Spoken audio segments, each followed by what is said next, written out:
হরে কৃষ্ণ। রাধে রাধে বন্ধুরা, কেমন আছো সবাই? আশা করছি তোমরা যে যেখানে আছো সুস্থ আছো এবং ভালো আছো। গোবিন্দর কৃপায় আমরাও ভালো আছি। তো আজকের আমাদের এখানে এক প্রভুর বাড়িতে সব বৈষ্ণব সেবা হবে। তো দেবানন্দ গৌড়ীয় মঠ ওখান থেকে, মানে নবদ্বীপের ওখান থেকে সব মহারাজরা আসবে। তো ওখানে ভাগবত পাঠ হবে, তারপরে বৈষ্ণব সেবা হবে। তো ভীষণ আনন্দ হচ্ছে। তো সকাল সকাল যেতে বলেছিল, আগের দিনে সবজি আমান্য করার জন্য বলেছিল। তো তোমরা হয়তো এটা অনেক দিনেকার ভিডিও বলে বুঝতে পারছো না। সেই দিনে কিন্তু ওয়েদারটা খুবই খারাপ ছিল, মেঘলা করেছিল আর আকাশটা একটু খারাপ ছিল। আর যেহেতু সেই সময় গোপু সোনাকে নিয়ে তো একটু ঘুরে এসেছিলাম, দেখিয়েছিলাম যে গোপু সোনা ঘুরতে গিয়েছিল, যার জন্য কিন্তু একটু শরীরটা খারাপ মতন ছিল। আর আগের দিনে একটু বৃষ্টিও হয়েছিল। তো সেই জন্য সেই প্রভুর বাড়ি যেতে পারিনি, সবজি আমান্য যেতে পারিনি আগের দিনে। তো আমাদের প্রভু গিয়েছিল, গিয়ে একটু কাজ করে দিয়ে এসেছিল, ওটা পেরেছে। তারপরের দিনে তো আমি একটু সকাল সকাল যাবো বলেছিল, যেতে পারলাম না। তো মোটামুটি আমি 11টার মধ্যে বার হয়ে গেছি। তো আমার খুব ইচ্ছা যে আমি তাড়াতাড়ি একটু যাবো, গিয়ে ভাগবত পাঠ শুনবো। আমাদের একদম কাছাকাছি প্রভুদের বাড়ি। তো এখানে আগের দিনে মনে হচ্ছে যে প্রভুরা রাত্রে চলে এসেছিলো, এসে হয়তো এখানে ছিল। তো দেখতে পাচ্ছ সব মাতাজিরা এসে কিন্তু সবাই সেবার কাজে ব্যস্ত। তো সবাই সব কিছু ভগবানের জন্য সব কিছু জোগাড় করছে। আর এদিকে ভাগবত পাঠের আসর সবে বসছে। তো আমি ভেবেছি হয়তো আমি অনেক লাস্টে যাচ্ছি, কিন্তু এসে দেখছি যে না, সবেই ভক্তরা আসছে, দু একজন করে আসছে। তারপরে তো প্রভুরা পাঠ আরম্ভ করলাম। তো ভীষণ আনন্দ হচ্ছিল। সত্যি ভক্ত সঙ্গ হলে যে কি যে মহা আনন্দ হয়, মানে যারা না এখনও সঙ্গ পেয়েছে তারা কিন্তু এর মর্ম বুঝতে পারবে না।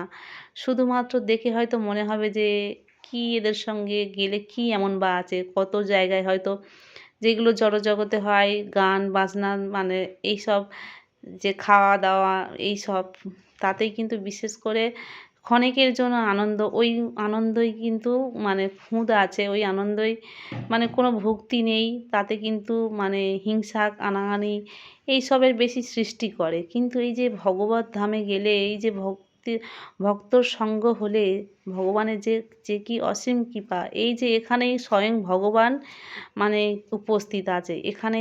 মানে এই যে ভক্ত আসরে যাওয়া মানে স্বয়ং ভগবানকে দর্শন করা, এই রকম মানে এতটাই আনন্দ হয়। তো অনেক প্রভু মাতাজিরা সব এসছে। তো এখানে কিন্তু অনেক ভগবানের প্রসাদের জন্য অনেক কিছু আয়োজন হচ্ছে। তো সেই প্রভু আমাকে বলছিল, তো আমাদের প্রভু হয় আমাদের দাদু সম্পর্কে। তো বলছে তুমি তো খুব মানে ফাঁকি মারলে, কারণ তুমি আসলে না, তোমার আশায় আমি ছিলাম, এরকম বলছিল।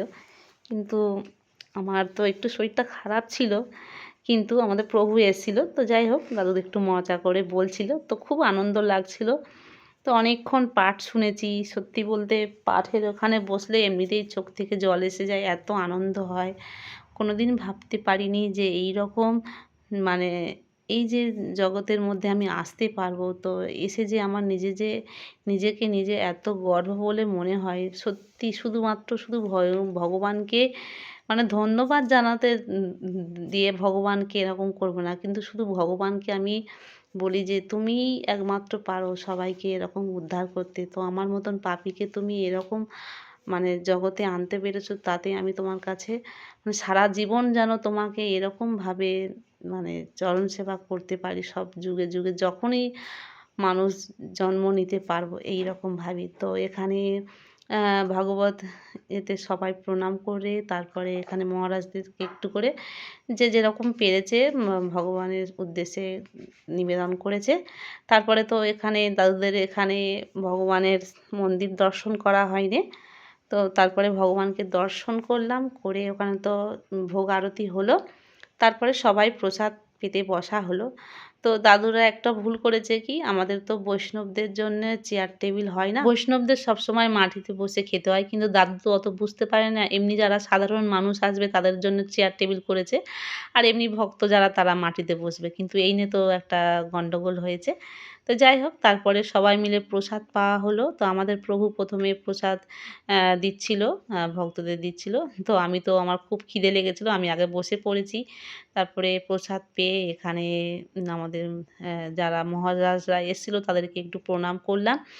আর একটু ওনাদের প্রসাদ পেলাম। তারপরে যারা লাস্টে যারা পরিবেশন করছিল তো তারা বসেছে। আর তারপরে আমি লাস্টে একটু প্রসাদ সবাইকে দিলাম। তো ভীষণ আনন্দ হয়েছে। আর এত রকমের প্রসাদ করেছে, পিঠে থেকে পরমান্ন থেকে ২-৩ রকমের পিঠে করেছে। তারপরে পনির, ধোকা, মিনিমাম ১০ থেকে ১২ রকমের করেছে। আর প্রসাদগুলো এত সুন্দর হয়েছে, মহাপ্রসাদগুলো সত্যি খুব সুস্বাদু হয়েছে, মানে সত্যি অপূর্ব, অপূর্ব। তো আমার তো একদম পেট ভর্তি হয়ে গেছে। আর তারপরে সবার শেষে মহারাজদের সঙ্গে প্রণাম করে একটু গল্প করলাম। তো ভীষণও ভালো লাগলো। তো তোমাদের কেমন লাগলো অবশ্যই কিন্তু কমেন্ট করে জানাবে। আর যারা ভিডিওটা দেখছো তাদের জন্য অসংখ্য, অসংখ্য ধন্যবাদ। তো চ্যানেলটিকে অবশ্যই করে সাবস্ক্রাইব করে পাশে থাকবে। দেখা হচ্ছে পরবর্তী একটা ভিডিও নিয়ে। রাধে রাধে, হরি বল।